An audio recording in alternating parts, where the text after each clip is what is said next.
हरि ओम श्री गणेशाय नमः।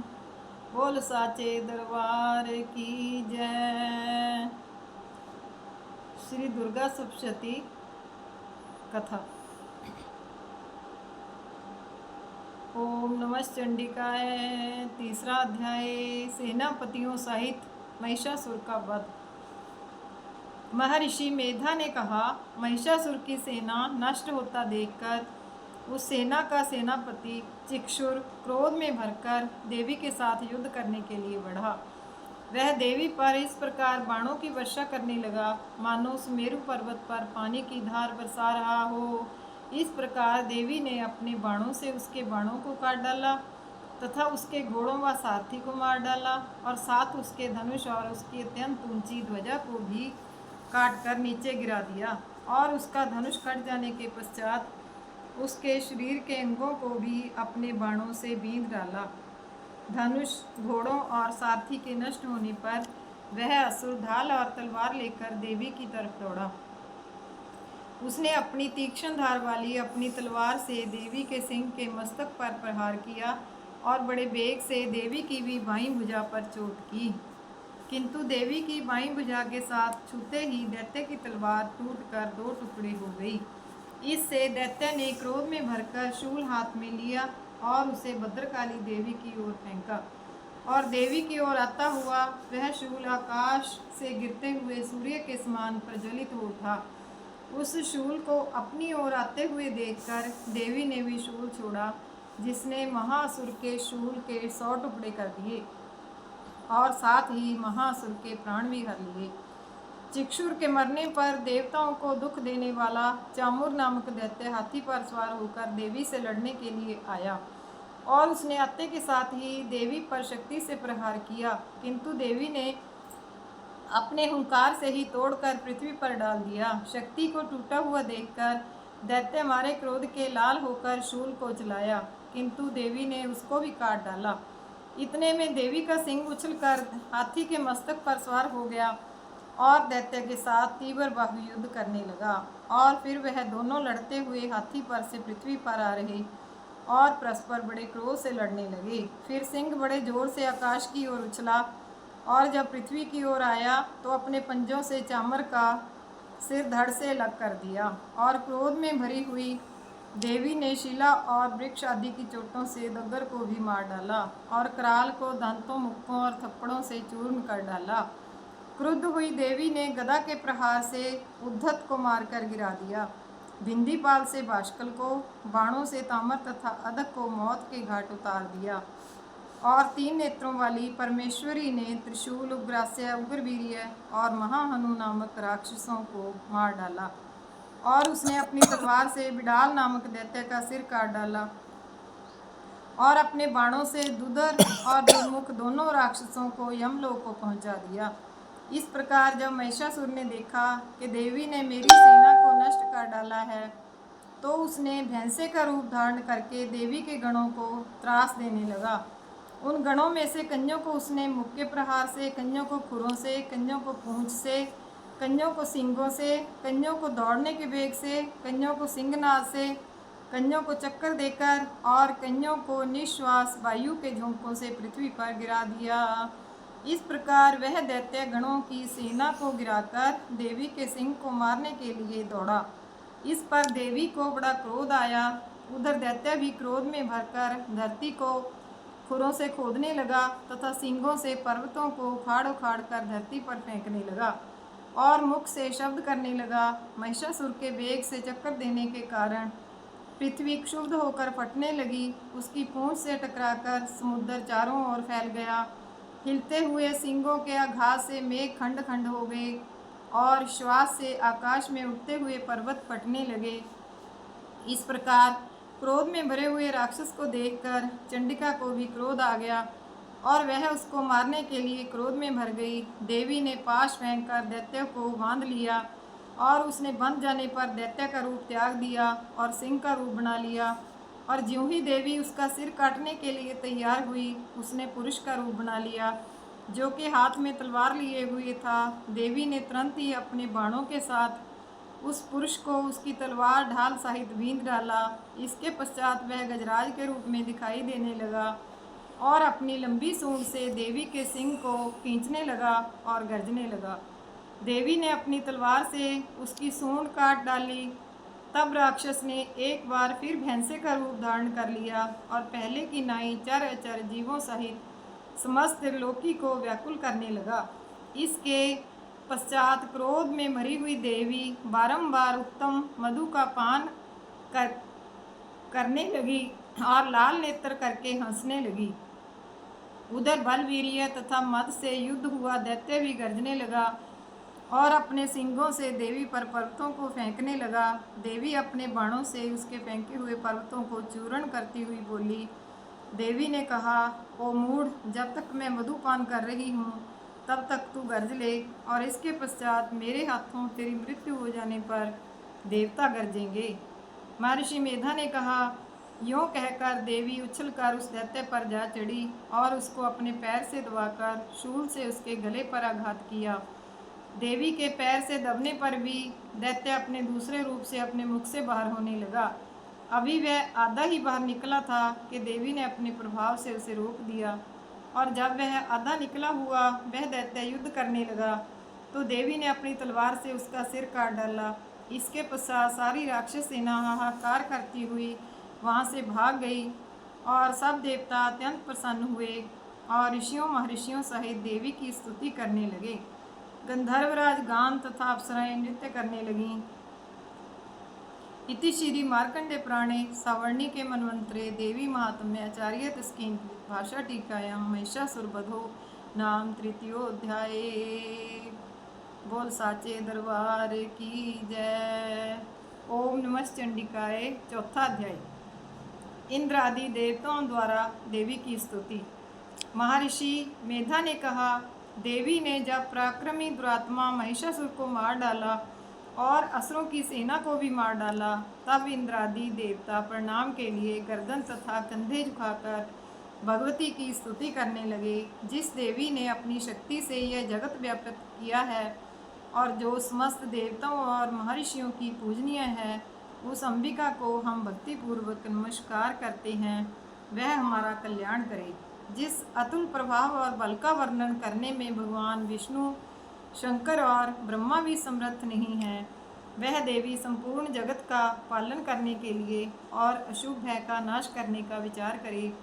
जो पुण्य आत्माओं के घरों में तुम स्वयं लक्ष्मी रूप हो और पापियों के घरों में तुम अलक्ष्मी रूप हो, और सत्कुल में उत्पन्न होने वालों के लिए तुम लज्जा रूप होकर उनके घरों में निवास करती हो, हम तुम दुर्गा भगवती को नमस्कार करते हैं। देवी, इस विश्व का पालन करो। देवी, हम तुम्हारे अचिंत्य रूप का किस प्रकार वर्णन करें। असुरों के नाश करने वाले भारी पराक्रम तथा समस्त देवताओं और दैत्यों के विषय में जो तुम्हारे अत्यंत चरित्र हैं, उनको हम किस प्रकार वर्णन करें। देवी, त्रिगुणात्मिका होने पर भी तुम संपूर्ण जगत की उत्पत्ति का कारण हो। देवी, भगवान विष्णु, शंकर आदि देवता किसी ने भी तुम्हारा पार नहीं पाया, और तुम सबकी आश्रय रूप हो, और यह संपूर्ण जगत तुम्हारा अंश रूप है, क्योंकि तुम सबकी आदिभूत प्रकृति हो।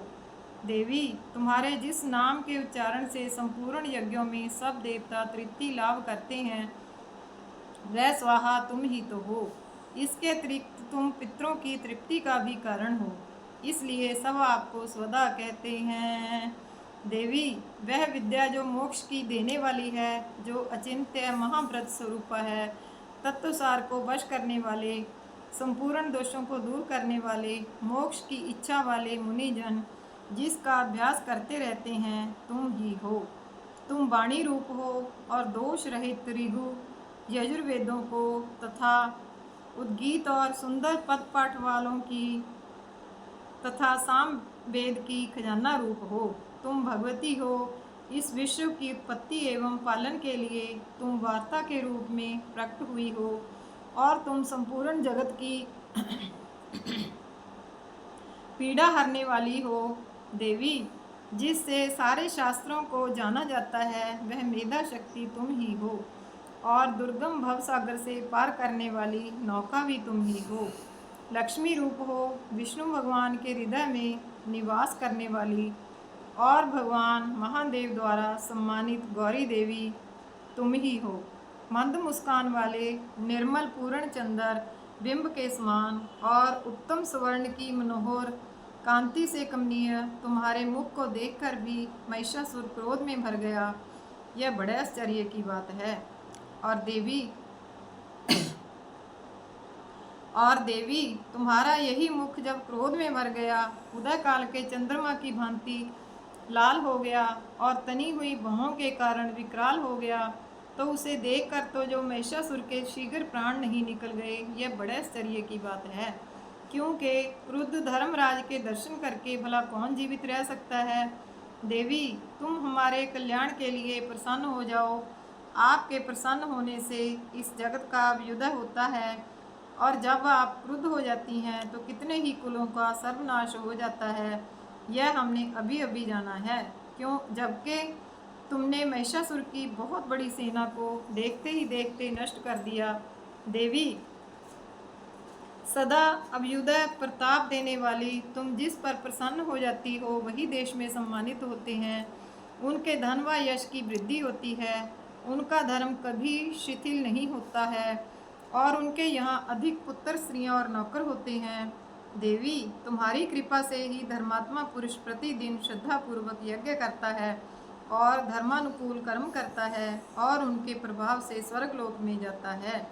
क्योंकि तुम तीनों लोकों में मनोवांछित फल की देने वाली हो। माँ दुर्गे तुम स्मरण करने पर संपूर्ण जीवों के भय नष्ट कर देती हो, और स्थिर चित्त वालों के द्वारा चिंतन करने पर उन्हें बुद्धि और अत्यंत मंगल देती हो। हे दारिद्र दुख व भय हरने वाली देवी, तुम्हारे सिवा दूसरी कौन है जिसका चित्त सदा दूसरों के उपकार करने में लगा रहता है। देवी तुम शत्रुओं को इसलिए मारती हो कि उनके मारने से दूसरों को सुख मिलता है, चाहे वह नरक में जाने के लिए चिरकाल तक पाप करते रहे हों, किंतु तुम्हारे साथ युद्ध करके सीधे स्वर्ग को जाएं, इसलिए ही तो तुम उनका वध करती हो। देवी क्या तुम दृष्टिपात मात्र से ही समस्त असुरों को भस्म नहीं कर सकती? अवश्य कर सकती हो। फिर तुम्हारा शत्रुओं को शस्त्रों के द्वारा मारना इसीलिए है कि शस्त्रों के द्वारा मरकर वह स्वर्ग आदि लोकों को जावें। इस तरह से हे देवी उन शत्रुओं के प्रति भी तुम्हारा विचार अति उत्तम है। देवी तुम्हारी उग्र खड़ग की चमक से और त्रिशूल की अनी के कांति समूह से जो असुरों की आंखें फूट नहीं गईं, उसका कारण यह था कि वह किरणों से शोभायमान तुम्हारे चंद्रमा के समान आनंद प्रदान करने वाले सुंदर मुख को देख रहे थे। देवी तुम्हारा शील बुरे वृत्तांत को दूर करने वाला है, और सबसे अधिक तुम्हारा रूप है जो ना तो कभी चिंतन में आ सकता है और नहीं जिसकी दूसरों से तुलना हो सकती है। तुम्हारा बल व पराक्रम उन असुरों को भी नष्ट करने वाला है जो कभी देवताओं के पराक्रम का भी नाश कर चुके थे। इस तरह तुमने अपने शत्रुओं पर भी दया प्रकट की है। देवी तुम्हारे पराक्रम की इसके साथ तुलना हो सकती है, और शत्रुओं को भय देने वाला और इतना सुंदर रूप भी और किसका है। हृदय में कृपा और युद्ध में निष्ठुरता, यह दोनों तीनों लोकों में केवल तुम्हारे अंदर ही देखने में आई हैं। माता युद्ध भूमि में शत्रुओं को मारकर आपने उन्हें स्वर्गलोक में पहुंचाया है, और इसी तरह तीनों लोकों की रक्षा की है, और इस प्रकार उन उन्मत्त असुरों से जो हमें भय था उसको दूर किया है। तुमको हमारा नमस्कार है। देवी तुम शूल से हमारी रक्षा करो, अंबिके खड़ग से हमारी रक्षा करो, तथा घंटे की ध्वनि और धनुष की टंकार से भी हमारी रक्षा करो। चंडिके अपने शूल को घुमाकर पूर्व दिशा में हमारी रक्षा करो, और पश्चिम दिशा में हमारी रक्षा करो, और दक्षिण दिशा में हमारी रक्षा करो, और उत्तर दिशा में हमारी रक्षा करो। तीनों लोकों में जो तुम्हारे सौम्य रूप हैं तथा घोर रूप हैं, उनसे हमारी रक्षा करो, तथा इस पृथ्वी की रक्षा करो। अंबिके आपके कर पल्लवों में जो खड्ग शूल और गदा आदि शोभा पा रहे हैं, उन सब के द्वारा हमारी रक्षा करो। महर्षि बोले, कि इस प्रकार जब सब देवताओं ने जगत माता भगवती की स्तुति की और नंदन वन के पुष्पों तथा गंध अनूलेपनों द्वारा उसका पूजन किया और फिर सबने मिलकर जब सुगंधित व दिव्य धूपों उसको सुगंध निवेदन की, तब देवी ने प्रसन्न होकर कहा। देवी बोली, देवताओं, तुम सब मुझसे वांछित वर मांगो। देवता बोले, भगवती, तुमने हमारा सब कुछ कर दिया, अब हमारे लिए कुछ भी मांगना बाकी नहीं रहा, जो कि तुमने हमारे शत्रु महिषासुर को मार डाला। महेश्वरी, तुम इस पर भी यदि हमें कोई वरदान देना चाहती हो तो बस इतना कर दो कि जब जब हम आपका स्मरण करें तब तब हमारी आपत्तियों को हरण करने के लिए तुम हमें दर्शन दिया करो। अंबिके, जो कोई भी तुम्हारी स्तुति करें, तुम उनको वित्त, समृद्धि और वैभव देने के साथ ही उनकी धन और स्त्री आदि संपत्ति बढ़ावें और सदा हम पर प्रसन्न रहें।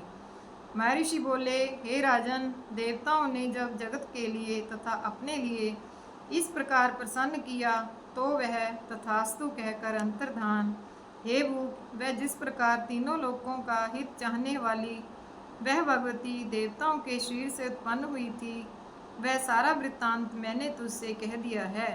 और इसके पश्चात दुष्ट असुरों तथा शुंभ निशुंभ का वध करने और सब लोगों की रक्षा करने के लिए जिस प्रकार गौरी देवी के शरीर से उत्पन्न हुई थी, वह सारा प्रसंग मैं तुमसे यथावत वर्णन करता हूँ।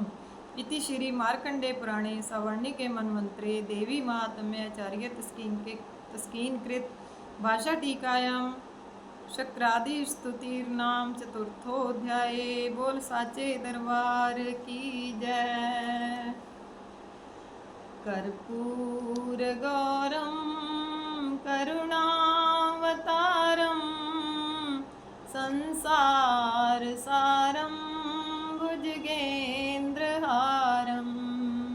सदा वसंतं हृदयारविन्दे भवं भवानी सहितं नमामि। माया कुंडलिनी क्रिया मधुमती काली कला मालिनी मातंगी विजया जया भगवती देवी शिवा शांभवी शक्ति शंकर बलवान त्रिनयना भागवाहिनी भैरवी रिंकाली त्रिपुरा पुरा भगवती माता कुमारीश्वरी माता कुमारीश्वरी माता कुमारीश्वरी। बोल साचे दरबार की जय। जगदियां जोतां वाली माता तेरी सदा ही जय।